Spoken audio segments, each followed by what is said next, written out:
Okay, so this is going to be Heroic Tectus. This fight's the same as in normal mode. You're just gonna need to watch out for the damaging abilities.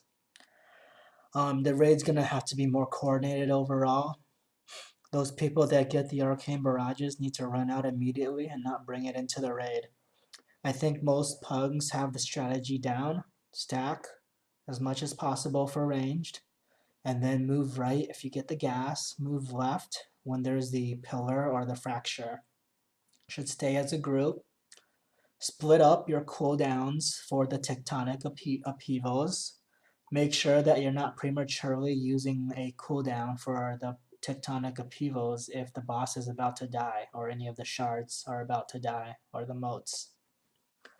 And then you can always use your personal cooldowns as well, but raid-wide cooldowns should be coordinated.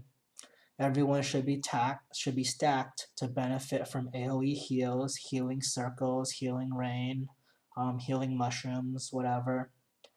The big ad needs to be tanked and killed off as soon as possible. Ideally, you need to kill Tectus you need to kill Tectus during the first upheaval phase.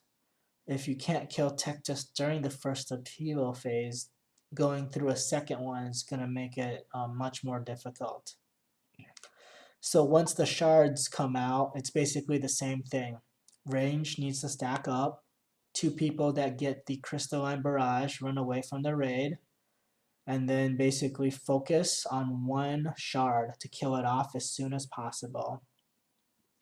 You should have spare DPS on the second shard just to ensure that the stacks don't get too high. 1 DPS is probably enough.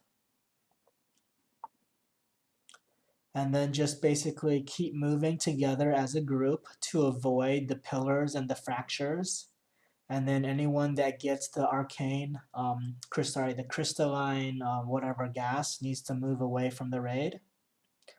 As long as you're moving left, you shouldn't have any line of sight issues or anything. Melee needs to be careful and run out of the fractures and not be standing behind the boss, because that's where the gas starts. Raid cooldowns need to be coordinated so that you always have a cooldown available for when either moat or either shard or the Tectus does a tectonic upheaval.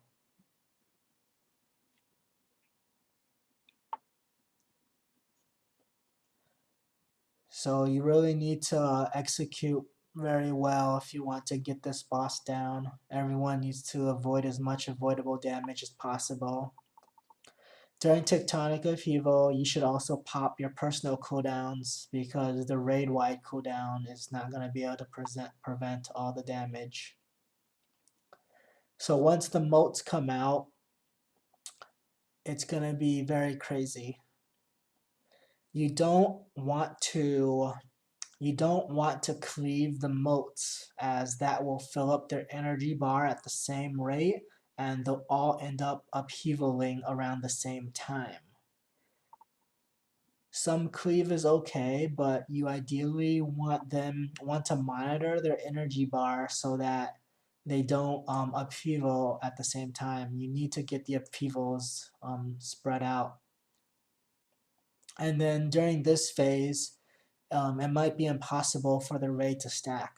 So it's every man for themselves, and you just need to be smart about where you are, where your raid members are, so that you're not bringing gas into them, you're not running into gas. The tanks need to move the bosses and the shards and the moats away for better positioning.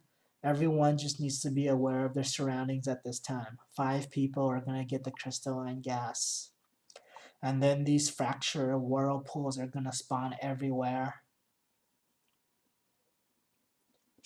So you want to use your personal cooldowns when any of the shards do tectonic upheaval, and you want to save your raid-wide cooldowns and coordinate them appropriately.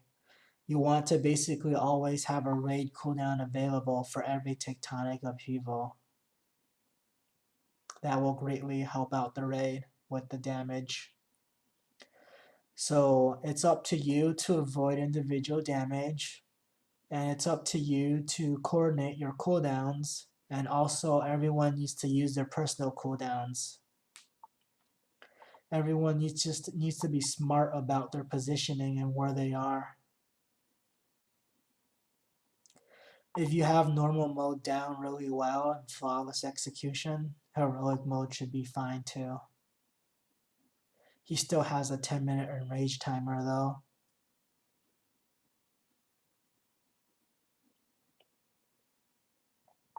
So once the 4 motes are dead, just focus back onto the remaining shard.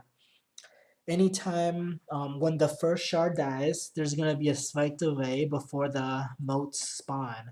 So that is when you want to switch your DPS onto the other shard to burn off the stacks. And then you also want to bloodlust when the 4 motes spawn, because you're going to want to burn down each of the motes as fast as you can, and you want the healers to be able to keep up the raid, because that's going to be the most damaging phase.